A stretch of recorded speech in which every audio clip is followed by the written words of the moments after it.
सांगली जिल्ह्यातील मिरज येथील व्यसनमुक्ती केंद्रात थकीत बिलाच्या कारणावरून एका तरुणाला दीर्घकाळ रोखून ठेवल्याचा आरोप समोर आला आहे। व्यसनमुक्तीसाठी दाखल केलेल्या तरुणाच्या प्रकृतीत सुधारणा झाल्यानंतरही डिस्चार्ज देण्यात टाळाटाळ होत असल्याची तक्रार नातेवाईकांनी केली होती। या प्रकरणात शिवसेना वैद्यकीय मदत कक्षाचे प्रमुख मंगेश चिवटे यांनी स्थानिक पदाधिकाऱ्यांसह केंद्रात धाव घेत हस्तक्षेप केला। संबंधित प्रशासनाला जाब विचारल्यानंतर तरुणाची सुटका करण्यात आली। झालाय ना आता पूर्ण नक्की ना सोडायचं ना। किती दिवस तुला ठेवलं होतं यांनी?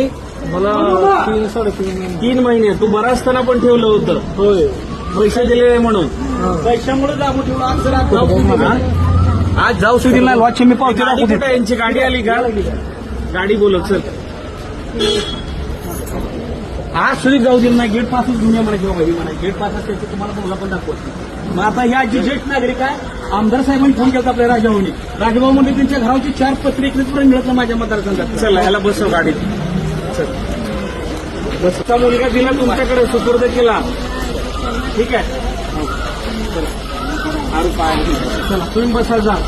तू पैसे द्यायला नाही तर मी देतो। या घटनेमुळे व्यसनमुक्ती केंद्रांच्या कार्यपद्धतीवर प्रश्नचिन्ह निर्माण झालं असून गरीब रुग्णांची आर्थिक अडवणूक होत असल्याची चर्चा रंगली आहे।